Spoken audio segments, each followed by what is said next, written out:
Eh bien, salut! Aujourd'hui, on se retrouve pour un Nuzlocke sur Pokémon Platine.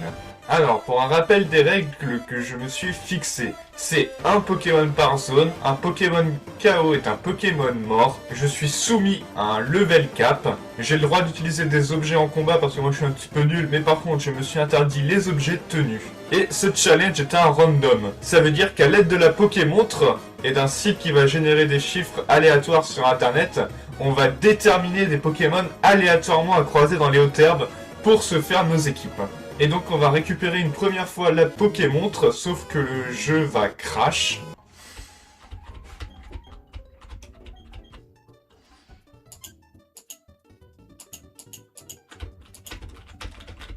Non, le jeu a crash. Bon, ben du coup, on recommence. 42. Nosferalto. Et donc on capture notre starter, parce qu'évidemment Wistikram on va le relâcher vu qu'on veut pas le random. Notre starter qui est un Nosferalto. Il s'appelle Jean-Pierre. Et du coup on relâche le starter parce que il n'est pas random. Et donc on rencontre le nouveau Pokémon de notre team qui est un Écaillon. Allez, sur une Veggie. Et puis au lac on récupère un Ampliflore qu'on appelle Croc-Magdo. A noter aussi qu'on fume le rival très facilement. Allez hop, ça c'est fait. Dans la zone, on capture un Octali qu'on appelle Pedro. Et dans la grotte à côté, un Carapuce qu'on appelle Evian. En route 207, un Onix qu'on appelle Snake.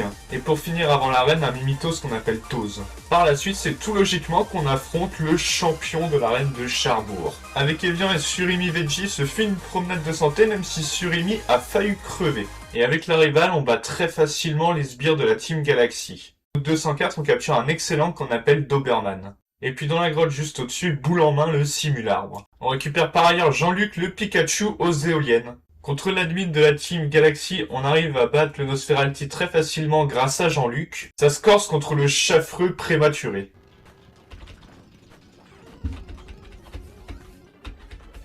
Carré. La nouvelle zone au-dessus des éoliennes, on capture un Nidorina qu'on appelle Sarcophage. Dans la forêt, on trouve Farid le Reptincelle.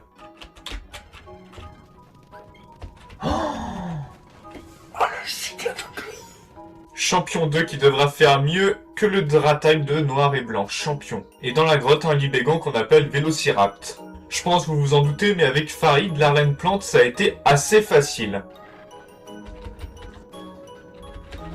Contre Jupiter, ça a été vraiment difficile. Par contre, son Moufleur, il nous a bien embêté. Là, je vous ai épargné 23 minutes de rush, dont 19, c'est rien que sur le Moufleur. Par chance, jusqu'ici, on ne perd toujours personne. On rencontre Cynthia, aka la niqueuse de run qui veut nous donner un œuf. Bien entendu, on n'aura pas le droit de l'utiliser. A noter aussi que dans la nouvelle zone, on a Crab qui rejoint notre équipe.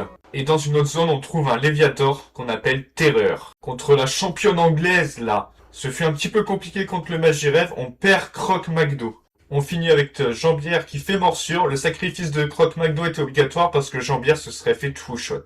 Contre le rival, pas trop de difficultés, même si on perd Snake. Dans le centre de Monolith, là, je sais pas trop ce que c'est, en dessous de Bonville, on capture un Roucoups. Et si vous me demandez pourquoi j'ai pas fait la zone en dessous de Bonville, c'est parce qu'on avait un Goelis et que je l'ai one-shot. Bon, sinon, bienvenue dans la team Zozio. Dans la grotte aux Arbis, on a un Rhinastock qu'on appelle Machu Picchu. Et pour ce qui est de la zone au-dessus, on capture un Articona qu'on appelle Mr. Freeze. Championne de type combat, on a vraiment galéré contre son Lucario. Putain, mais c'est attaque Vampipoint, mec. Vampipoint.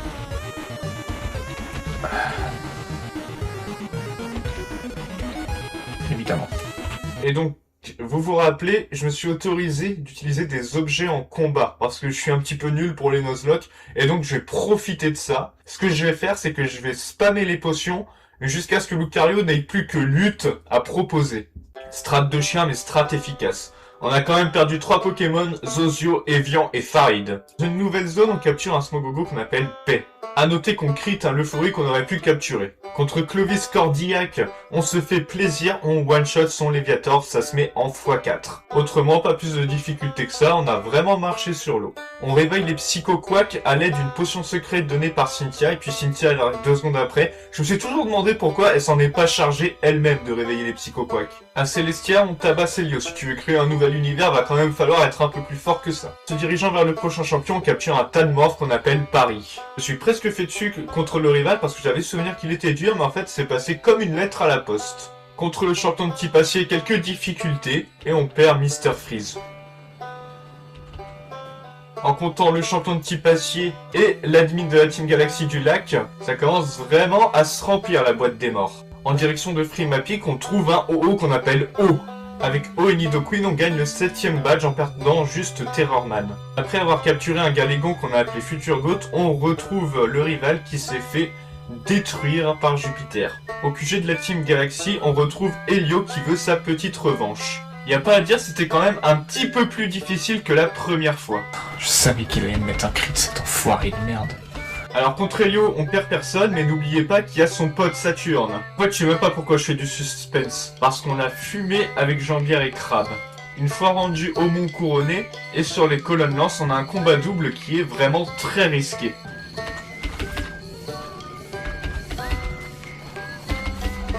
Bon, tu seras mort presque en yon. Malgré le sacrifice de Toz, on arrive quand même à l'emporter assez facilement, plus facilement que je l'avais prévu.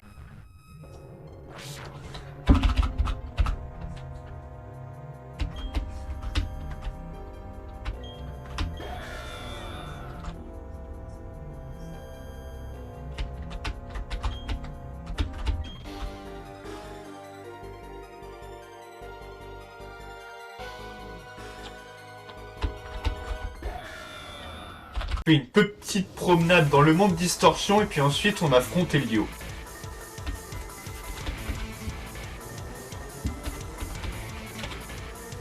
Avec le désavantage de type, il fait presque aussi mal que nous.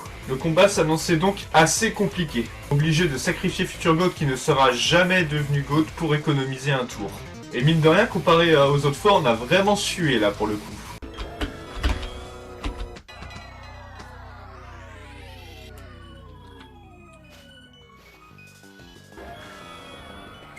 Il y a tellement de flou en Shiny.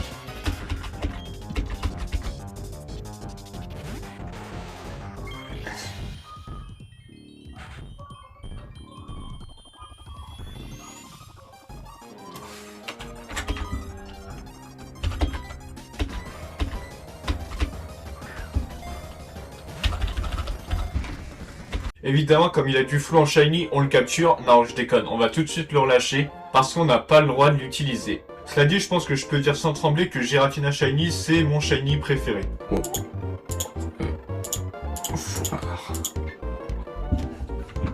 Il y a une petite zone à côté dans laquelle on va capturer un chamallow qu'on va appeler Error. Et non, je rigole parce qu'en fait, il y a eu un crash de la Pokémontre comme en tout début de vidéo, donc j'ai dû tout recommencer quasiment. Et dans cette zone-là, c'est pas un chamallow qu'on va capturer, mais un Sharpedo qu'on va appeler Poisson Rouge. 8ème et dernier champion. On a Sarcophage, on a Rhinastock, on a Carmash, et tous ces Pokémon électriques sont sensibles aux attaques sol. Il n'y a pas de lévitation, il n'y a pas d'Omassac ni rien. Donc c'est ciao. Dans la route victoire, on trouve un Magnézone qu'on va appeler OVNI. Contre le rival à la ligue, on aurait très bien pu se faire laver, mais comme j'avais pas trop envie que ce soit le cas, on a fait la même strat que contre le 4ème champion, c'est-à-dire spammer les objets pour épuiser les PP de l'adversaire. Bon, ça c'était pas trop compliqué. Ah, il envoie déjà son plus puissant. Voilà, ok, super, je rate. Alors, rater, c'est caca boudin, fiotte, trifiotte. Quadruple faiblesse vol. Je me permets de m'autoriser de me renseigner. J'ai pas encore le niveau non plus pour faire des gros trucs. Ah putain, la vache, le niveau de son machin. Et je one-shot quand même. Ouais, ça fait chier que je ne one-shot pas. Va falloir faire la strat. La super strat. Alors on va essayer de mettre Dracogriffe dans sa quad. C'est pas très efficace. Ouh là là, il fait mal. Hein. Ouh là là, qu'est-ce qu'il fait mal.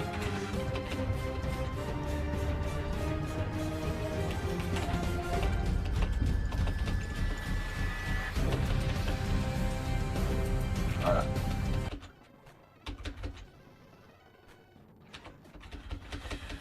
Ah bah nickel. Ah mais oui, mais c'est vrai qu'Hydrocu en fait, c'est une attaque qui me fait mal en fait.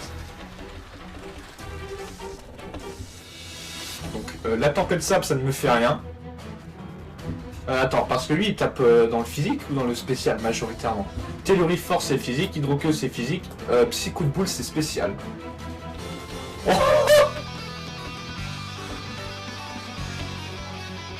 juste par curiosité. Oh là là, allez, c'est trop puissant. Oh, c'est trop puissant. Ah, la vie, c'est trop fort.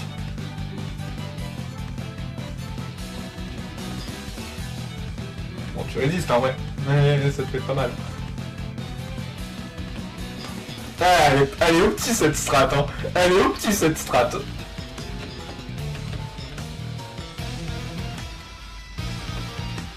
Critique, bien sûr. Oh là là là là.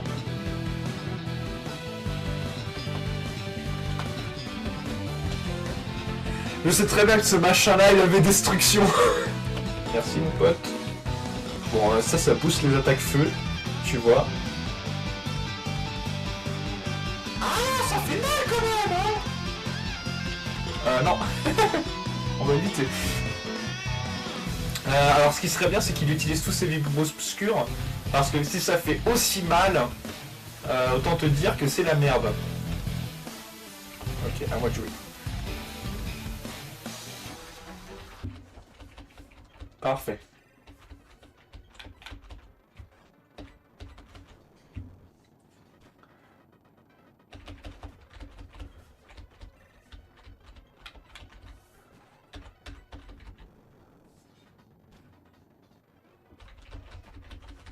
Théma ce monstre.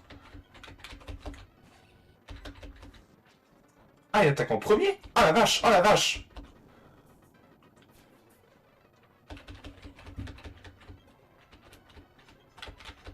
Ah, ça je m'y attendais pas à ce qu'il attaque en premier.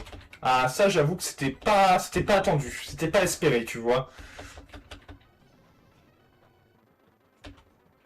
Bon, je pense que si je me prends un crit, je suis quand même en life, in life, tu vois. Carré. Bon, on lui a roulé dessus, hein.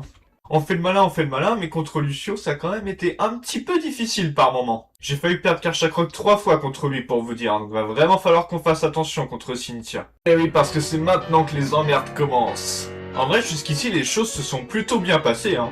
En fait, pour vous dire à quel point ce combat il était dur, et j'ai utilisé la règle du level cap un petit peu à mon avantage. Genre, j'ai mis Karchakroc niveau 62, et donc j'avais pas le droit de l'utiliser jusqu'à son Karchakroc, vu les autres Pokémon, ils sont en dessous en termes de niveau. Ça a pas empêché Champion 2 de mourir, il a aussi tué Poisson Rouge. Évidemment. Alors forcément, on refait une strat dont on est dépendant. Avec OO, on va faire la strat de le guérir à chaque fois, vu qu'il peut nous two-shot, et jusqu'à ce qu'il fasse lutte. Ne vous inquiétez pas, quand j'aurai pris du niveau et de l'expérience en stratégie, on va supprimer la règle des objets utilisables en combat pour mes Nuzlocke. Ah putain, évidemment, fallait que tu rates, hein. Tu pouvais pas t'en empêcher.